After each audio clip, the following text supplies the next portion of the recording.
প্রাক্তন সুপারিনটেন্ডেন্ট সহ বর্তমান সুপারিনটেন্ডেন্ট সহ এবং আমরা যারা সহকর্মীবৃন্দ রয়েছি, অভিভাবকবৃন্দ যারা রয়েছি, আমাদের প্রচেষ্টার কারণে আজ এই ফসল, এই উস্তাদের মাধ্যমে আমাদের এই মাদ্রাসার ছাত্ররা দেশ বিদেশের নাম করছে। এমনকি অনেক প্রিন্সিপাল হচ্ছে, অনেক লেকচারার হচ্ছে, ইউনিভার্সিটির প্রফেসর হচ্ছে, ডিন হচ্ছে, ভাইস চ্যান্সেলর হচ্ছে, বিভিন্ন ব্যবসা প্রতিষ্ঠানে জড়িত, আবার কেউ সমাজের অভিভাবক। একমাত্র আমাদের উস্তাদের কারণে। হযরত আলী রাদিয়াল্লাহু তাআলা আনহু উস্তাদের মর্যাদা দিয়ে বলেছেন, আনা আব্দুন মান আল্লামানি হারফান ওয়াহিদান। আমি আলী বলছি, যে ব্যক্তি কোন উস্তাদের কাছ থেকে একটা অক্ষর শেখে, মান আল্লামানি হারফান ওয়াহিদান, একটা অক্ষর শেখে, হযরত আলী রাদিয়াল্লাহু তাআলা আনহু বলেন, আমি তার গোলাম, আমি তার দাস। অর্থাৎ উস্তাদের ঋণ কখনো ছাত্র পরিশোধ করতে পারবে না।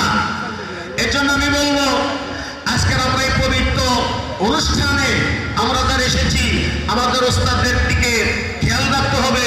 এই প্রতিষ্ঠান আজ 45 বছর ধরে আমরা শুধু দাখিল মাদ্রাসায় আছি, শুধু দাখিল। কতদিন দাখিল পর্যন্ত খালি লিখবেন চরকারিয়া পুরুষপুরিয়া দাখিল মাদ্রাসা। এই মাদ্রাসার যে কমপ্লেক্স, আমি বলে যাই, এই মাদ্রাসার যে কমপ্লেক্স, এটা দাখিল মাদ্রাসার যোগ্য নয়। এই মাদ্রাসা কমপক্ষে আলেম ফাজিল করার যোগ্য। এই জন্য আমি বলি, শুধু পেলে করে বেশি নম্বর থাকবেন না, বরং একটু আফার লেভেলের ডক্টরেট, পিএইচডি, এমপি ডিগ্রি নেওয়ার জন্য চেষ্টা চালান। কত কালার খালি দাখিল মাদ্রাসা লিখবেন।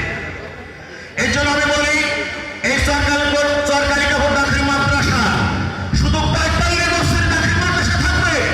এটাকে আলেম করার জন্য, ফাজিল করার জন্য, কামিল করার জন্য আমাদের অভিভাবকবৃন্দ যারা রয়েছেন এবং এই মাদ্রাসার কমিটিবৃন্দ যারা রয়েছেন, ছাত্রছাত্রীবৃন্দ যারা রয়েছেন, অনতি বিলম্বে এটাকে আলেম ফাজিল করার জন্য চেষ্টা চালাতে হবে। রাজি আছেন? কে কে রাজি আছেন? দেখান। নারায়ে তাকবীর, নারায়ে তাকবীর। আমরা সকলে বলি আলহামদুলিল্লাহ।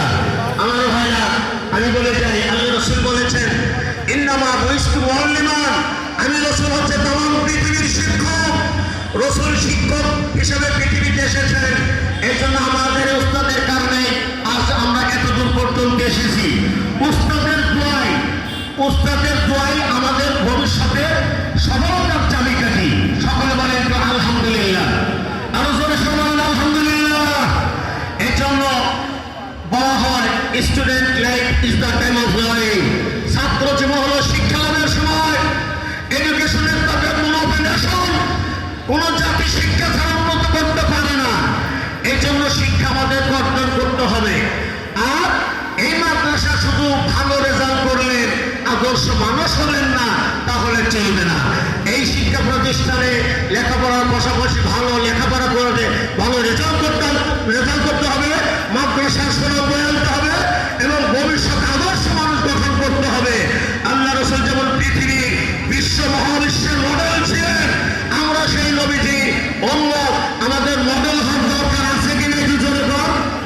দুনিয়ার কোন নেতাকে আমাদের মডেল নয়, আমাদের মডেল হলেন লাকাদ কানা লাকুম ফি রাসূলিল্লাহি উসওয়াতুন হাসানাহ।